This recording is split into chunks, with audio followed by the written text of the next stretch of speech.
What if I told you that brushing your teeth could make you a millionaire? You'd probably laugh, or at the very least, roll your eyes. But hear me out. Not because brushing your teeth adds dollars to your bank account, but because it's a symbol of something much more powerful, the incredible compounding effect of small, consistent habits. James Clear, in his best-selling book Atomic Habits, makes a compelling argument.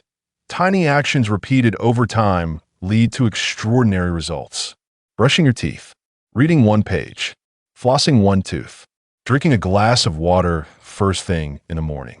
These aren't just mundane routines, they're investments.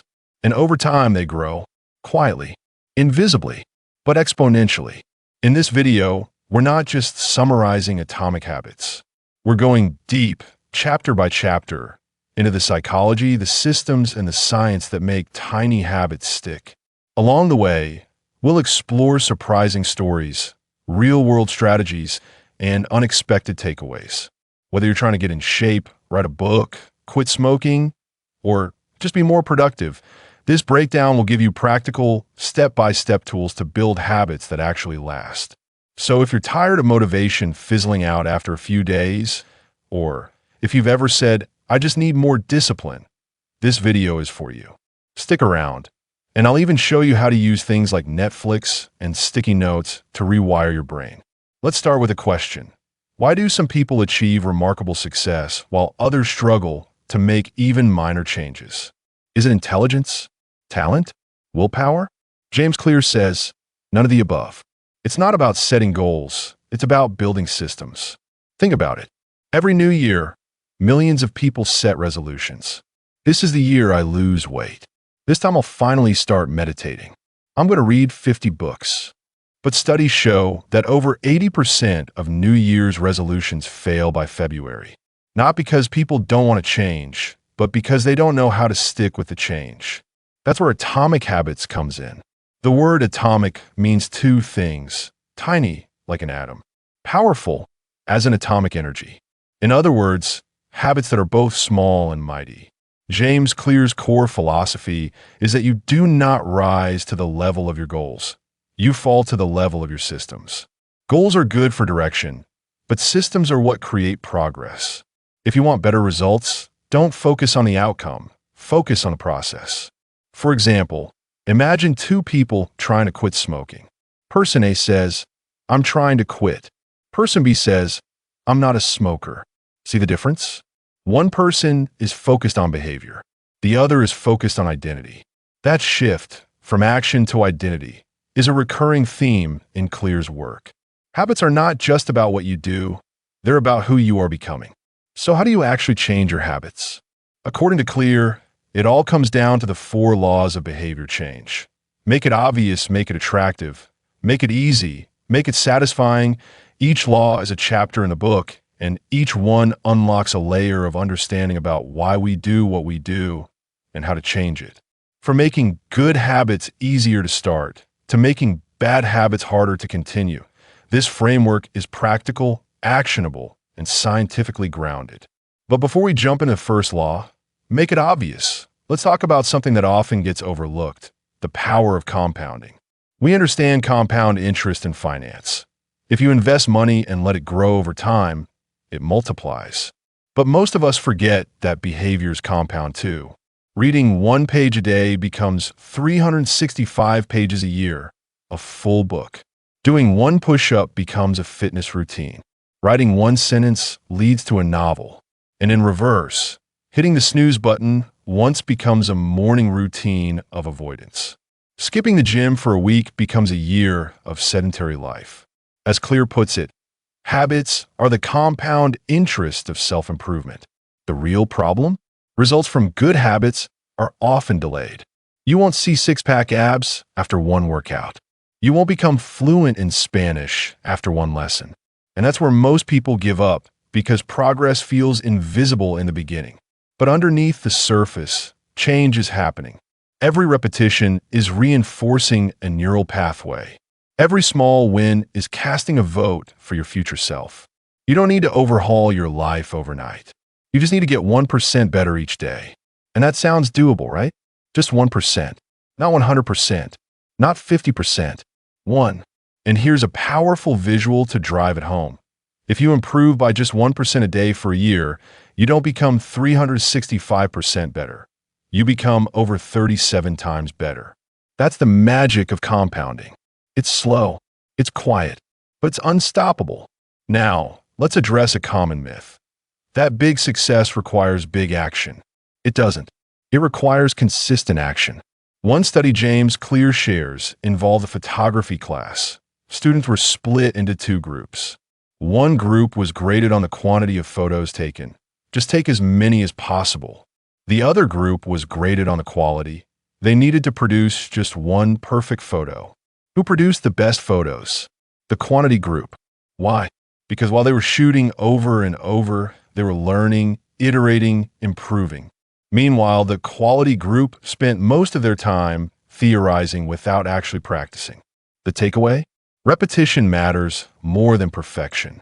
Action leads to clarity. So, if you've been stuck waiting for the perfect time to start, this is your nudge. Don't wait. Don't plan forever. Just start small. Make a 1% move today. Chapter 1. The surprising power of atomic habits. Imagine you're in a room that's just above freezing. There's an ice cube on the table. You begin to heat the room 1 degree at a time. 26 degrees Celsius.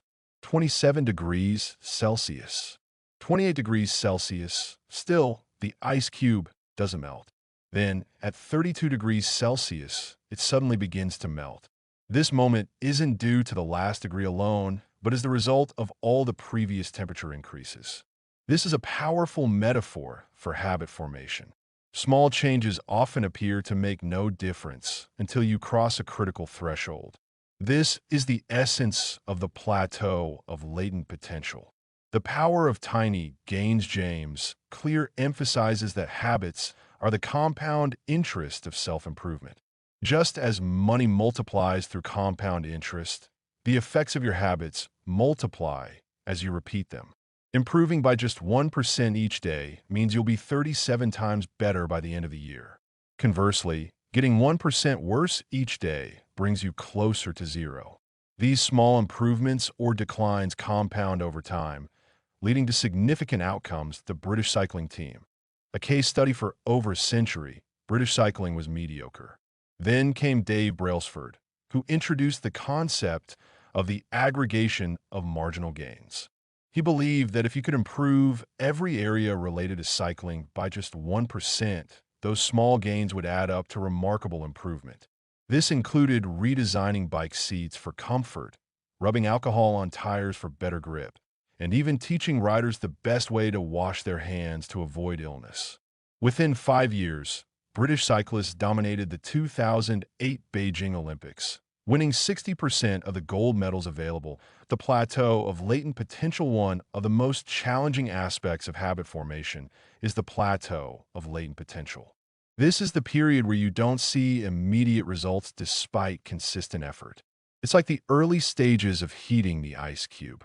Many people give up during this phase, thinking their efforts are in vain.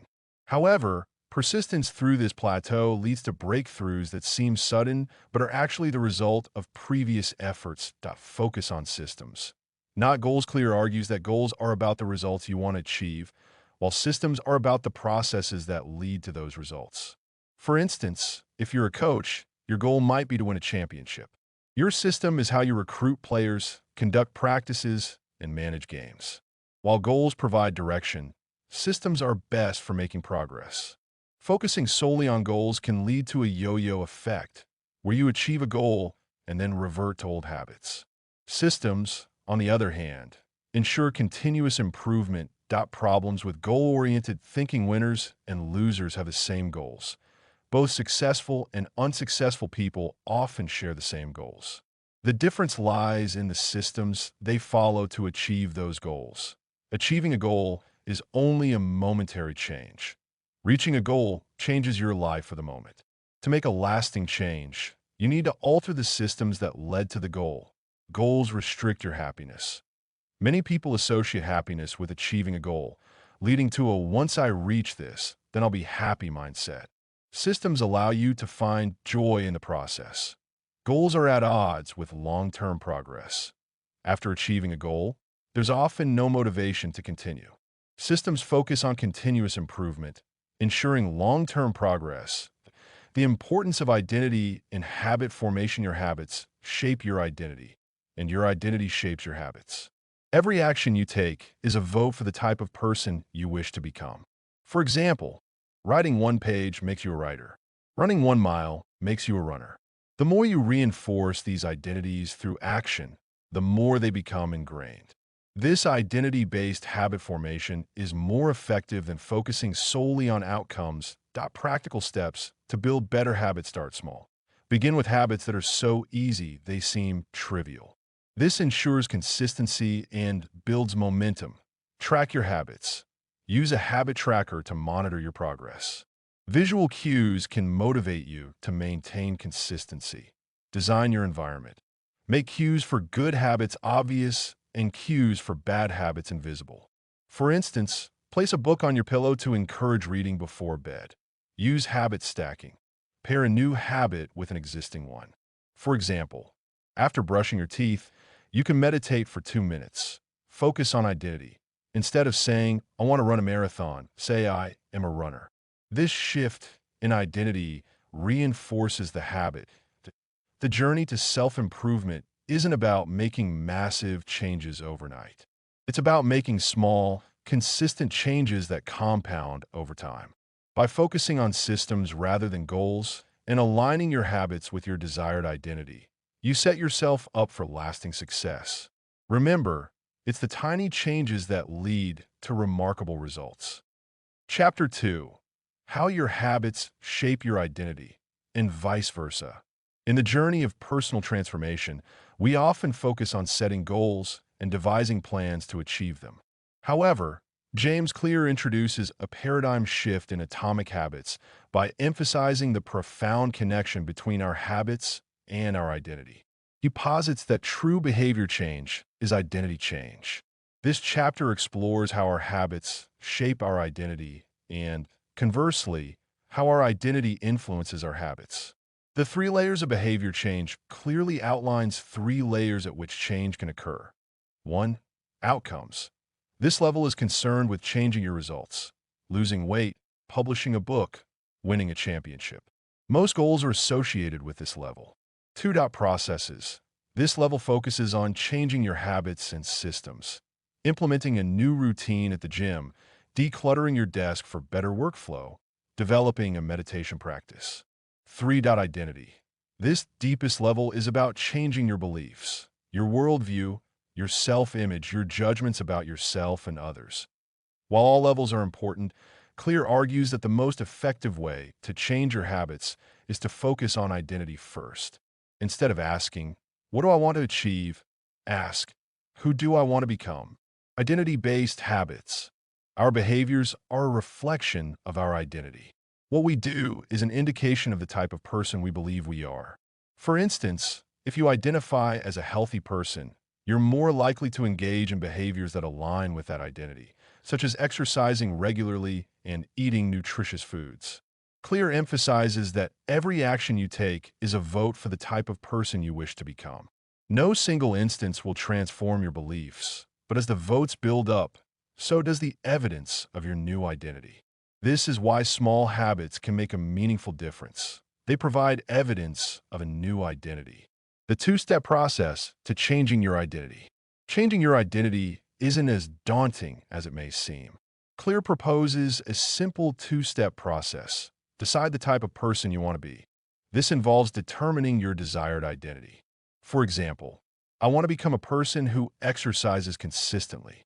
Prove it to yourself with small wins. Each time you act in alignment with your desired identity, you cast a vote for that identity. For instance, going for a short walk each day reinforces your identity as someone who exercises regularly. Over time, these small wins accumulate, and your identity begins to shift. Practical applications to illustrate the concept of identity-based habits. Consider the following examples. Want to become a writer? Start by writing 1 sentence each day. This small habit reinforces your identity as a writer. Want to become fit? Begin with a 5-minute workout each morning. This action supports your identity as someone who values fitness. Want to be more organized? Make your bed each morning. This simple task aligns with the identity of an organized person. These small actions may seem insignificant, but they serve as evidence of your desired identity, making it more likely that you'll continue to act in alignment with that identity. The importance of identity in sustained behavior change. Focusing on identity is crucial because behavior that is incongruent with the self will not last. You may set goals and adopt new habits, but if they conflict with your identity, you're unlikely to maintain them. For example, if you identify as someone who is bad at math, you're less likely to engage in activities that require mathematical skills, even if you set a goal to improve in that area. To achieve lasting change, you must shift your identity to align with your desired behaviors. Clear notes that the ultimate form of intrinsic motivation is when a habit becomes part of your identity. When your behavior and identity are fully aligned, you're no longer pursuing behavior change. You're simply acting like the type of person you already believe yourself to be. The feedback loop between habits and identity. There's a continuous feedback loop between your habits and your identity. Your habits shape your identity. Each action you take provides evidence of the type of person you are. For instance, consistently reading books reinforces your identity as a reader. Your identity shapes your habits. Once you identify as a reader, you're more likely to engage in reading regularly. This loop can work to your advantage or disadvantage, depending on the habits you cultivate. Positive habits reinforce a positive identity, leading to more positive habits. Conversely, negative habits reinforce a negative identity, leading to more negative habits. Avoiding the pitfalls of outcome-based habits. Many people focus on outcome-based habits, setting goals like I want to lose 20 pounds or I want to write a book. While these goals can provide direction, they often fail to produce lasting change because they don't address the underlying identity. Outcome-based habits can lead to a yo-yo effect, where you achieve a goal and then revert to old behaviors because your identity hasn't changed. To avoid this, focus on becoming the type of person who can achieve and maintain the desired outcome. For example, instead of aiming to lose 20 pounds, focus on becoming someone who makes healthy choices consistently. This identity shift supports sustained behavior change. Embracing the process of becoming. Clear emphasizes that habits are not about achieving a specific outcome, but about becoming someone. The process of building habits is the process of becoming yourself. This perspective encourages you to focus on the journey rather than the destination. By consistently acting in alignment with your desired identity, you become the person you want to be. In this chapter, James Clear presents a compelling argument for focusing on identity as the foundation for lasting habit change. By deciding who you want to be and proving it to yourself with small wins, you can reshape your identity and consequently your habits. Remember, every action you take is a vote for the type of person you wish to become. No single instance will transform your beliefs, but as the votes build up, so does the evidence of your new identity. Embrace the process of becoming, and let your habits shape the person you aspire to be. Chapter 3 of Atomic Habits plunges us into the first law of behavior change. Make it obvious, revealing that our environment is the silent architect of our actions, and that by deliberately designing our surroundings, we can transform our intentions into automatic routines. At its core, this law rests on the principle that human beings are remarkably tuned to visual cues.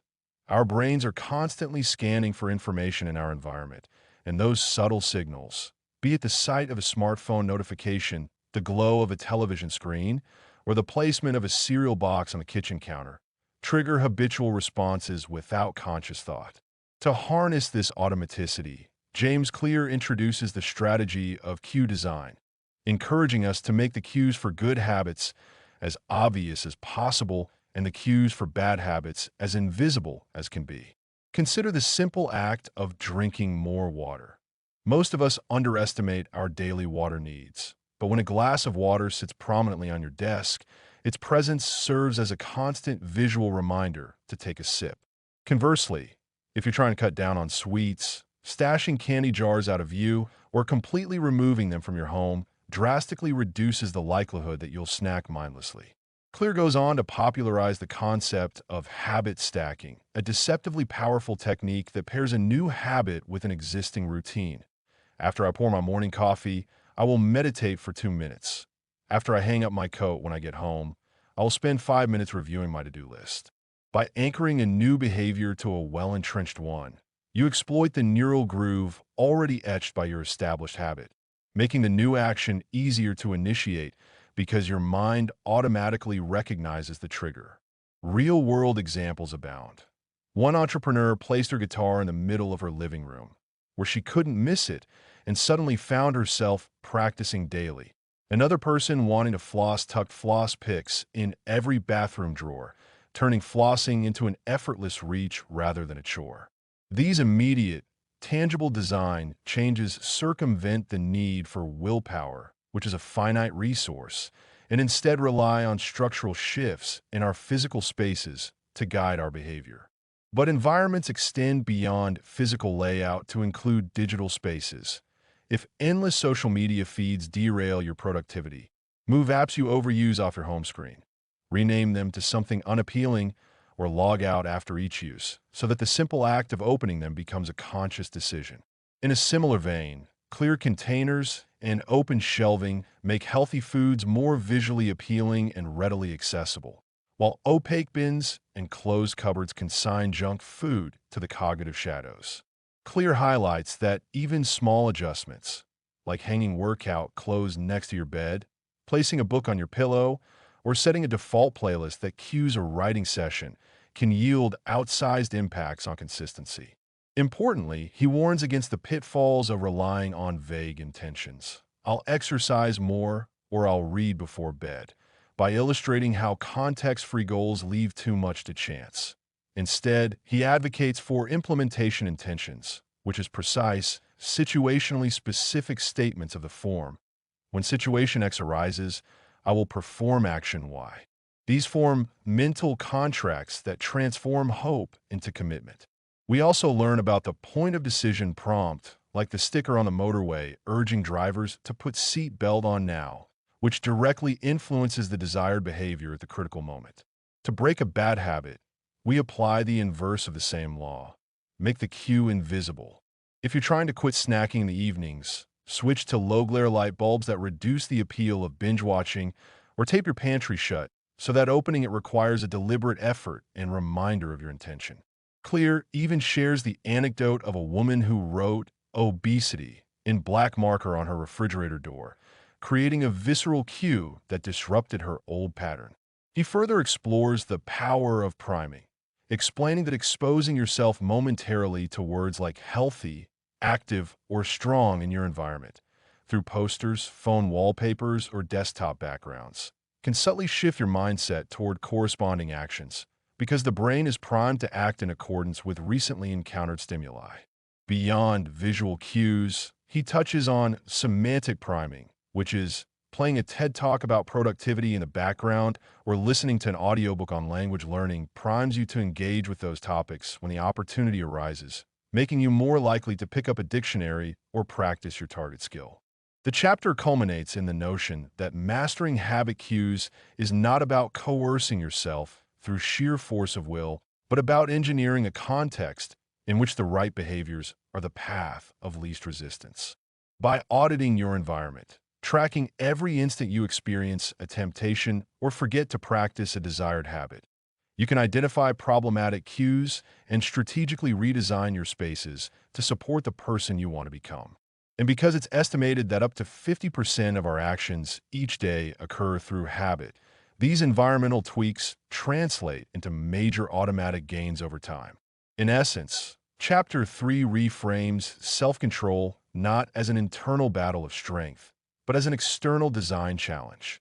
By making cues for good habits abundantly obvious and cues for bad habits invisibly hidden, you can effortlessly tip the scales of your behavior in favor of incremental progress.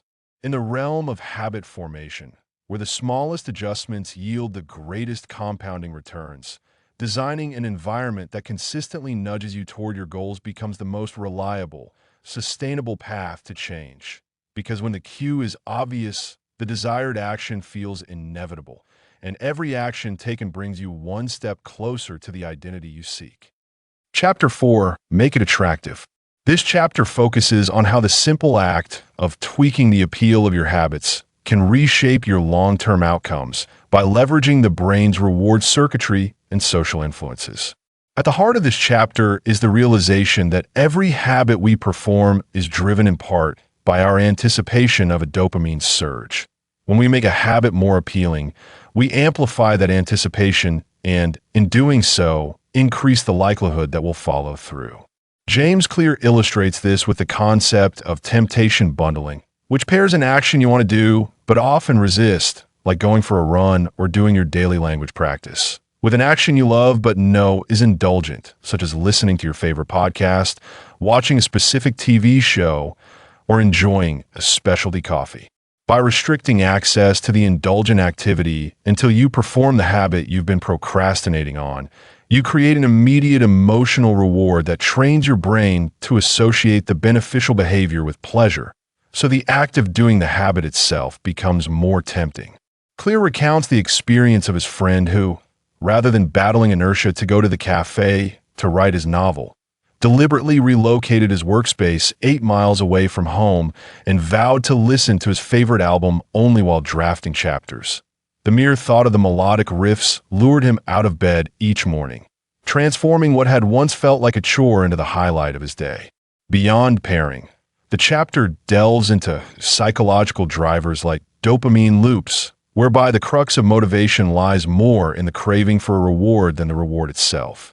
Clear explains that when we crave the outcome, whether it's the runner's high, the satisfaction of ticking off a to-do list, or the comfort of mindless scrolling, we become more motivated to take the actions that lead to that outcome. Thus, making habits attractive essentially tweaks the craving portion of the loop. By reframing how we perceive a habit, we can supercharge our motivation to perform it. For example, someone might dread flossing until they imagine the feeling of clean, healthy gums or visualize avoiding expensive dental procedures.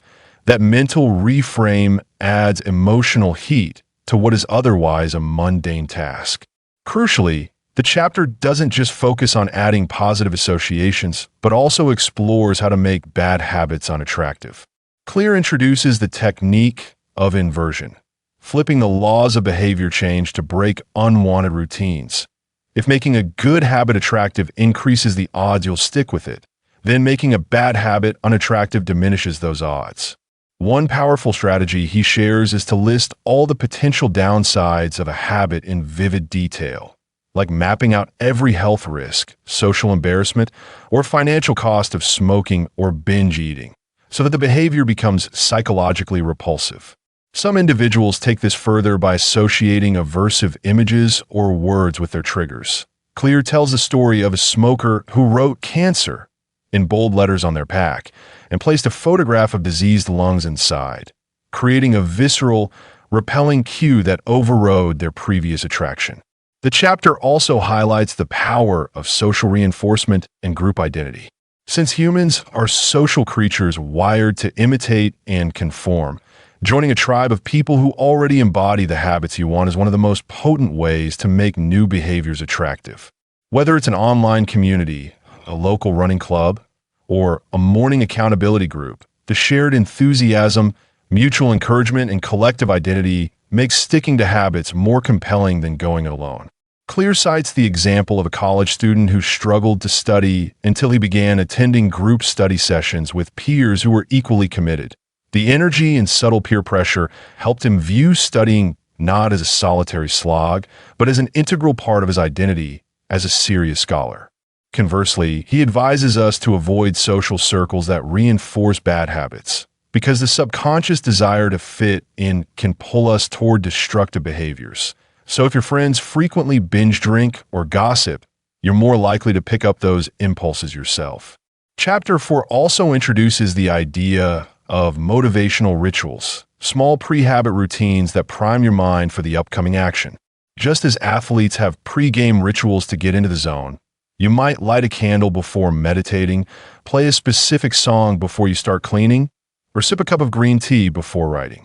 These rituals act as a psychological bridge between your current state and the new habit, building excitement and focus so that the habit feels less like work and more like a meaningful, anticipated event. Throughout the chapter, Clear integrates neuroscience insights on how the brain's reward centers, particularly the nucleus accumbens, respond not only to the receipt of rewards, but, more powerfully, to the anticipation of them. He explains that by increasing the salience of the cue, e.g., the sight of your workout shoes by the door, and by linking it to an immediate gratification, like a favorite song, you light up those reward pathways, making the new behavior feel intrinsically rewarding from the outset. This rewiring over time shifts your baseline pleasure map so that previous habits lose their luster. They become less attractive, while newly cultivated ones shine brighter. Finally, Clear emphasizes that while making a habit attractive does involve aligning it with pleasure, it need not be fun in the conventional sense. Sometimes the attraction comes from a sense of progress, mastery, or purpose, like the satisfying click of a completed Jenga-like block in a habit tracker. The tangible proof of improvement in your guitar playing after a focus session, or the uplift of contributing to a charity through your actions. By broadening our view of what constitutes a reward beyond sugary treats and instant entertainment to include deeper psychological payoffs, we can design habits that not only stick but also enrich our sense of identity and well-being over the long haul. In summary, Chapter 4 lays out a rich toolkit for transforming the invisible forces of craving, anticipation, and social alignment into deliberate design choices that make positive habits compelling and resilient, while simultaneously stripping away the allure of negative patterns, ultimately enabling you to harness the fundamental human drive for pleasure and connection as allies in your quest for continuous improvement. Chapter 5, Make It Easy. This chapter lays out how the simplest tweaks to our environment and routines can drastically lower the barrier to action, transform daunting goals into effortless rituals, and harness the principle that humans naturally gravitate toward the path of least resistance. At its essence, this law acknowledges that motivation ebbs and flows, and willpower is a limited resource. So rather than relying on heroic bursts of discipline, we should automate our good behaviors by reducing friction and strategically shaping our context so that taking the right action becomes almost unavoidable. James Clear begins by illustrating how small adjustments, such as placing your gym clothes next to your bed so they're the first thing you see upon waking, or leaving a book open on your desk at eye level, leverage visual and physical cues to make implementation nearly effortless. He recounts the experience of two different college students, one who wanted to practice guitar daily, but found the instrument always tucked away in its case, and another who decided to leave his guitar propped on a stand in the center of his living room. Unsurprisingly, the latter began playing every evening simply because the instrument was too accessible to ignore. This demonstrates the power of environmental engineering. You can rewire your surroundings so the desired behavior is the default option. The centerpiece of Chapter 5 is the 2-minute rule, which Clear articulates as a strategy to downsize any habit into a 2-minute gateway version. Read 1 page, write 1 sentence, run for 1 minute, meditate for 2 minutes. And once the habit is underway, momentum often carries you forward into a longer session. This rule reframes the challenge. Instead of saying, "I'll read more," which feels vague and overwhelming, you decide, "I'll read 1 page tonight after dinner." Because that action takes negligible time and effort, it's almost impossible to refuse, and once you begin, your brain overcomes the inertia that typically kills good intentions. Clear shares the story of a friend who wanted to start flossing but dreaded the chore. By committing to floss just 1 tooth each night, she invariably flossed all her teeth, and then added an evening toothbrushing ritual because the initial step was so trivial. This strategy sidesteps the all-or-nothing mindset that derails many habit change efforts and capitalizes on the principle that showing up is more important than time spent. Equally crucial is the concept of automation through technology, whereby we delegate repetitive decisions to apps, devices, or services so that our optimal behavior becomes the path of least cognitive load.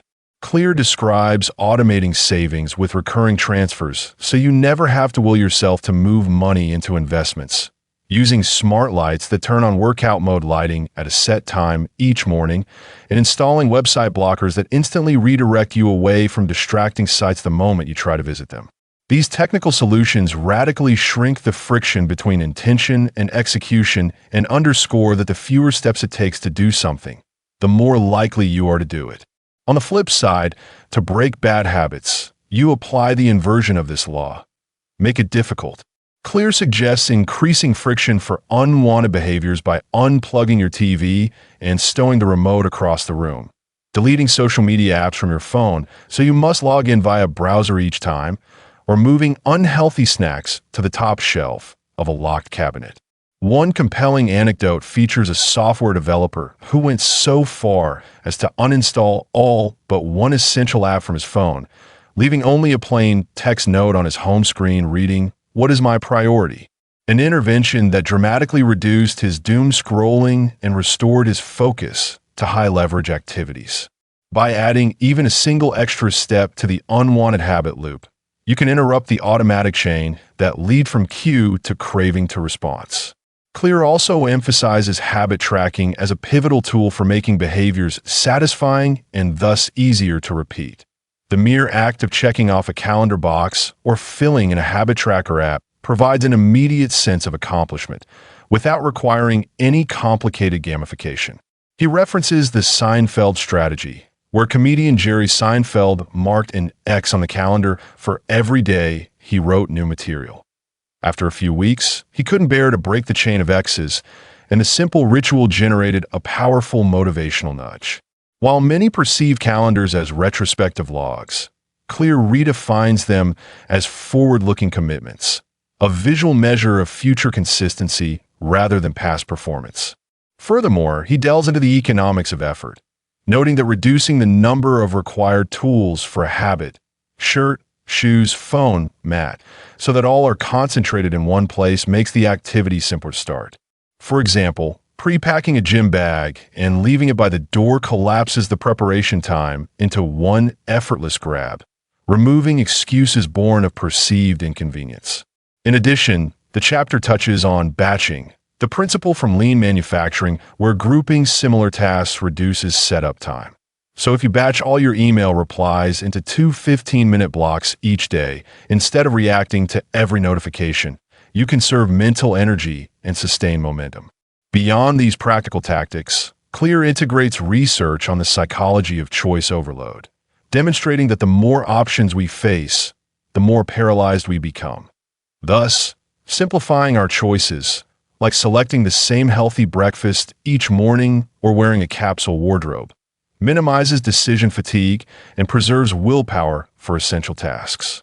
He illustrates this with the example of former President Barack Obama and Steve Jobs, both of whom famously wore nearly identical attire every day to free up mental bandwidth for more consequential decisions. Lastly, Clear underscores that while many habit guides focus on building keystone habits, exercise, meditation, reading, the universal approach of reducing friction applies to any behavior you wish to adopt. Whether you want to learn a language, you set your phone's dictionary app to open on startup. Whether you wish to journal, you leave a pen and notebook beside your bed. And whether you aim to drink more water, you fill multiple water bottles each morning and scatter them throughout your home and office. By crafting an environment optimized for your desired habits, you circumvent the tyranny of motivation and transform aspirational goals into near-automatic reality. In sum, Chapter 5 reveals that the battle for your habits is won not through grand commitments, but through the meticulous removal of barriers, the strategic automation of key decisions, and the relentless pursuit of simplicity. Because when good habits are effortless to do and bad habits are effortful to sustain, You align your everyday life with your long-term aspirations, and before you know it, the small, easy steps you've taken become the giant leaps that redefine your identity in your destiny. Chapter 6. Make it satisfying. This chapter explores how immediate rewards and a sense of progress transform fledgling routines into lasting rituals by hijacking our hardwired craving for instant gratification. At the heart of this law lies the principle that human beings are wired to repeat actions that feel good, yet most of the benefits of positive behaviors, better health, increased skill, financial stability, are often delayed, making it all too easy to abandon a new habit when the payoff isn't felt right away. James Clear's solution is elegantly simple. Design your habits so that you experience an immediate, tangible sense of satisfaction each time you perform them, thereby reinforcing the neural pathways that make repetition more automatic. He begins with the story of a salesman who carried 2 jars on his desk, one full of paper clips and one empty, and after each call moved a clip from the first jar to the second, creating a visual chain of progress that delivered a small dopamine hit with every transfer. That momentary reward did more to sustain his motivation than any lofty goal or pep talk ever could. Clear dubs this the paperclip strategy, and he encourages readers to find equally simple trackers, habit journals, apps, or even calendar checkmarks that provide fast, visual confirmation that you've shown up. This immediate feedback is critical because, as experiments in behavioral psychology show, the dopamine response peaks not at the moment of reward, but in anticipation of it, meaning that the sooner you can celebrate success, the stronger the craving to repeat the behavior will be. The chapter then delves into the importance of reinforcement. Positive behaviors must be associated with pleasure, while negative behaviors should be tagged with pain or discomfort. To this end, Clear highlights the use of reinforcer schedules borrowed from operant conditioning, celebrating every instance of a new habit in the early stages, fixed ratio schedule, before gradually tapering off to intermittent rewards, variable ratio schedule, which paradoxically produce even more robust, lasting habits because the unpredictability makes each reward feel fresh and exciting. He illustrates this with the example of slot machines, which keep players hooked by paying out on an unpredictable basis, and urges us to replicate that irresistible allure for our own good behaviors by occasionally treating ourselves. A favorite snack, a brief social media break, a 5-minute dance party, immediately after completing a habit. Equally powerful, Clear warns, is the use of negative reinforcement and accountability to make bad habits immediately unsatisfying. He shares anecdotes of habit apps that charge users money if they fail to meet their daily goals, or contracts where people pledge to donate to a cause they despise whenever they skip a workout. The sudden, tangible pain of a lost dollar or a distasteful donation engages the brain's loss aversion circuitry, our instinct to avoid losses more strongly than we seek gains, thereby tipping the scales away from destructive behaviors. In addition, the chapter explores social accountability as a form of reinforcement. By sharing your habit commitments publicly with friends, family, or online communities, you invite positive reinforcement through encouragement and praise, as well as the social pain of letting others down if you fail. Clear cites studies demonstrating that group-based challenges in weight loss, smoking cessation, or language learning yield far higher adherence rates because the dual forces of camaraderie and peer pressure provide both carrot and stick. Beyond these broad strategies, Chapter 6 delves into the micromechanics of habit tracking itself, showing how the ritual of marking a completed habit can become deeply satisfying, akin to scratch-off lottery tickets or the gratification of crossing off items on a to-do list. He recounts the story of Jerry Seinfeld's famous "don't break the chain" technique, where the comedian drew a big red X on each day he wrote new material, and the visual chain of X's became so precious that missing a single day felt unacceptable. Clear suggests using simple tools, a printed calendar, a bullet journal, or a minimalistic app, to log your habits and to make tracking nearly as irresistible as the habit itself. He also touches on the concept of identity-based feedback, whereby tracking not only confirms that you performed a behavior, but reminds you of the person you're becoming. Each check mark is a vote for, I am a meditator, I am a reader, or I am a healthy eater. The chapter does not shy away from the darker side of satisfaction, highlighting how highly rewarding but destructive habits, like gambling, overeating, or binge-watching, exploit the same reward circuits. Clear warns that to dismantle such compulsions, we must reverse the principle. Make the destructive habit unsatisfying by introducing friction, tagging it with immediate cost, or replacing its reward structure with something constructive. For instance, someone wanting to break a sugar addiction might purposely mix bitter ale in their diet soda glass to create an immediate aversion, or chain themselves financially by prepaying for a cleaner diet plan and forfeiting the money if they cheat. Finally, the chapter integrates neuroscience research on reward prediction error, showing that our brains learn most when there is a mismatch between expected and received rewards. By occasionally over-delivering, surprising yourself with an extra small treat for sticking to a habit, or under-delivering, removing a customary perk when you slip, you can heighten the learning signal that embeds the habit more deeply in your procedural memory. This insight encourages us to vary our reinforcement strategies over time, preventing habituation to a static reward schedule and keeping the habit loop fresh and engaging. In essence, Chapter 6 underscores that while good habits often produce delayed outcomes, you can bring the payoff into the present by engineering small, immediate pleasures or penalties that align with your deeper goals. By making each repetition of a positive behavior feel gratifying and each instance of a negative behavior feel regretful, you exploit our evolutionary wiring for instant feedback to ensure that the habits you want become the ones you can't help but repeat, and the old, unwanted routines fade away under the weight of their own unsatisfying consequences. Chapter 7 of Atomic Habits brings together the most sophisticated tactics of behavior change, those that help you navigate setbacks, fine-tune your challenges, and fall in love with the process rather than fixate on a distant goal, and distills them into a handful of potent, identity-confirming strategies. At the outset, Clear delivers what he calls the cardinal rule of behavior change: never miss twice.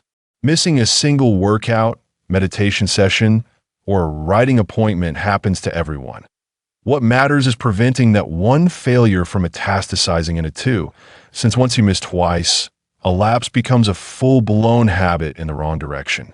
By immediately getting back on track after any slip, you reinforce the narrative that you are a person who perseveres, ensuring that small setbacks remain blips on the radar rather than detours from your overarching identity.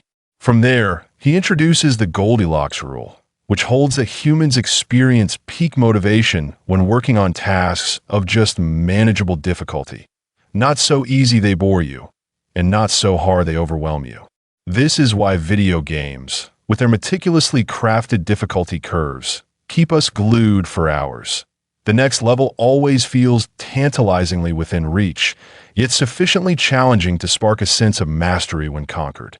Translating this to real life means structuring your habit progressions so that you're constantly nudged slightly beyond your comfort zone.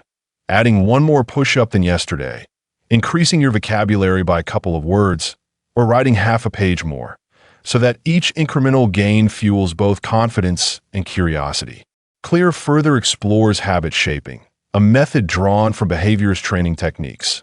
You break down an ambitious habit into its constituent parts, master each micro step in sequence, and only then move on to the next.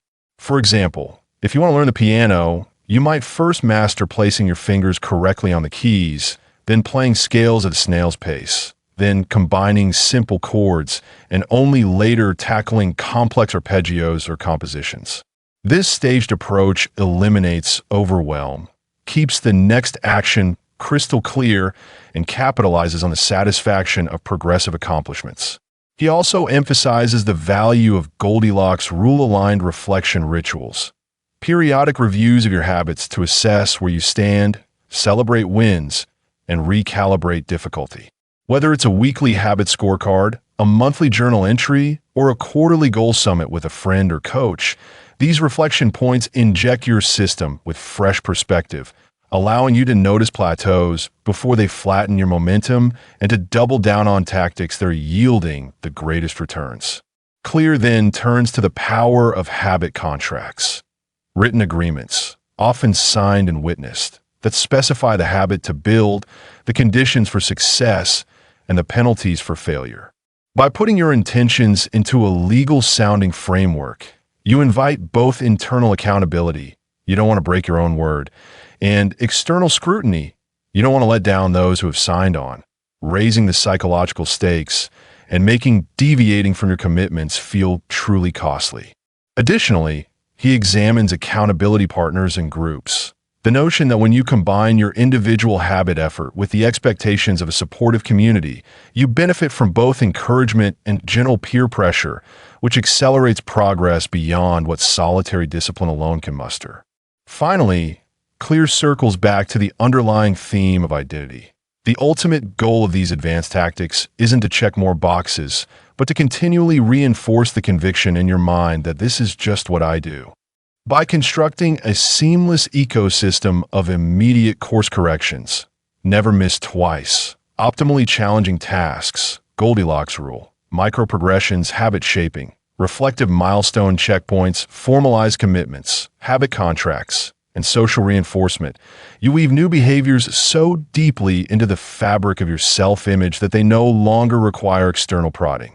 Instead, they become as automatic and integral to your daily life as breathing, so that through the steady application of these advanced tactics, you don't just achieve impressive results.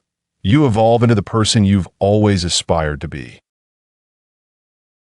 We are near the end of this video. As we draw this deep dive into atomic habits to a close, it's important to synthesize the transformative principles we've explored and to embed them within a clear, actionable framework you can carry forward long after this video ends. We began by understanding that habits are the compound interest of self-improvement, that tiny changes, just 1% better each day, amplify into profound results over time, and that the true barrier isn't your willpower or motivation, but the design of your environment, the clarity of your identity, the ease of your systems, and the immediacy of your rewards. We examined Chapter 1's revelation that real change doesn't require sweeping overhauls, but rather the gradual aggregation of marginal gains, from the British cycling team's custom bike seats and white-walled trucks to your own one-page reading habit or one push-up practice. We saw in Chapter 2 that building identity-based habits, deciding first who you want to become and then proving it to yourself with small, consistent votes, creates a self-reinforcing feedback loop that cements new behaviors. We discovered in Chapter 3 that making habits obvious through cue design and environment engineering turns willpower from a crumbling resource into an almost superfluous luxury.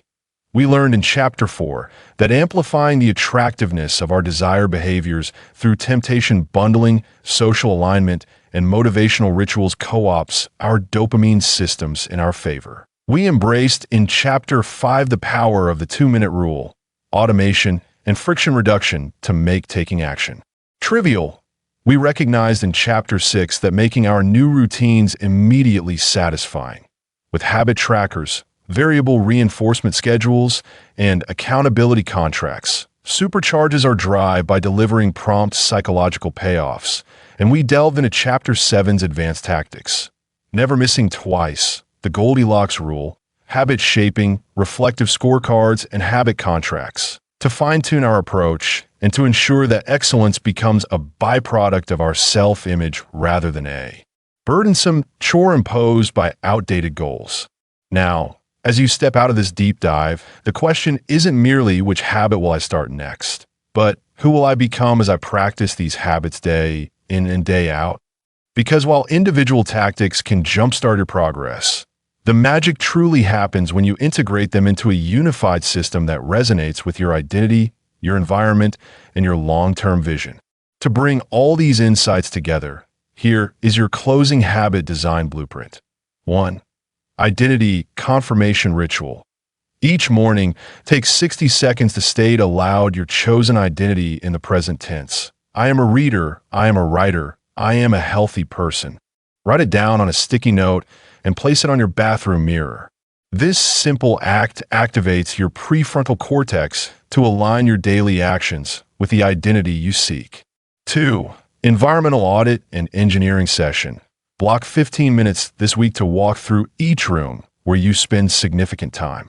Identify one cue to add, a book on your pillow, workout clothes on your chair, one cue to remove, hide the TV remote, delete a distracting app, and one set of habit stacks to implement.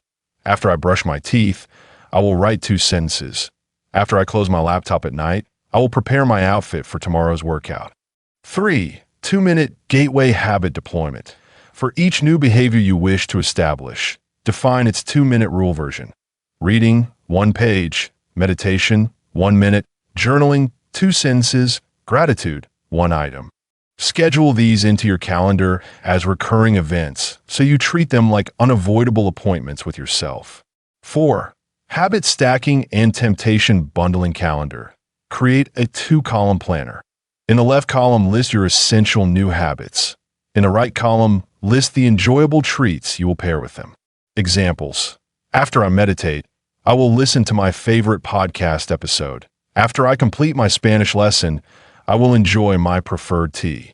Post this planner where you can reference it easily.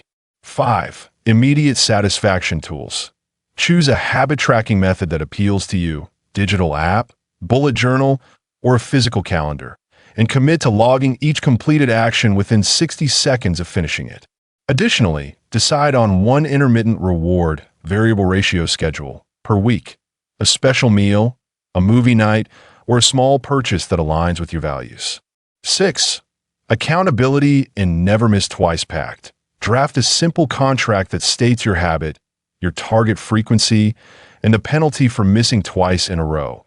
Perhaps a monetary pledge to a charity you dislike or an obligation to publicly admit your lapse to a friend or group. Sign and share this contract by the end of this week. 7. Goldilocks check-in ritual. Once every 7 days, spend 5 to 10 minutes reviewing your habit scorecard. Note what felt too easy. Time to up the challenge by 1 to 5%. What felt too hard? Adjust back by 1 to 5%. And what fell just right? Maintain the current cadence. This keeps your motivation in the optimal zone and prevents plateaus. 8. Reflective monthly review. On the final day of each month, journal for 20 minutes about the progress you made, lessons learned, and any new marginal gains you can apply. Reaffirm your identity statements, recalibrate your systems, and set your priorities for the next month based on what yielded the highest returns. 9. Community and social reinforcement.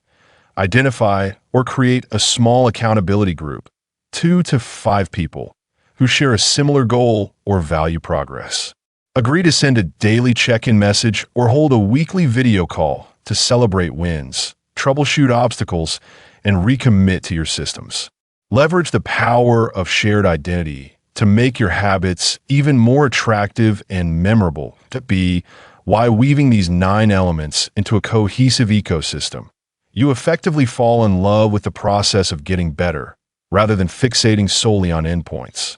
Remember that true transformation occurs not in radical leaps, but in the quiet accumulation of tiny actions repeated day after day. The moment you cross the plateau of latent potential, your progress will accelerate, but only if you've laid the groundwork with consistent design and meticulous systems as you embark on this next chapter of your journey. Keep this final thought from James Clear in mind. You do not rise to the level of your goals. You fall to the level of your systems. When you elevate your environment, simplify your actions, and satisfy your craving for progress, you channel your identity into durable routines that propel you forward automatically. Motivation will come and go, but a well-engineered system ensures you keep showing up, sometimes on autopilot, often with enthusiasm, until the person you become is unrecognizable from the one who first clicked play on this video. Thank you for investing your attention in this deep dive. If you found these closing insights valuable, please let me know in the comments which part of the closing habit design blueprint you'll implement first. Smash that like button if this resonated. Each click helps these ideas reach others who want to upgrade their lives, and it signals to YouTube's algorithm that we're creating meaningful content worth promoting. Don't forget to subscribe and hit the notification bell so you won't miss future videos on habit mastery, personal growth, and practical psychology. Until next time, remember, you are not defined by your outcomes, but by your daily actions. Start small, stay consistent, and watch as the tiny margins you win each day compound into remarkable change. Go be 1% better today. I'll see you in the next video.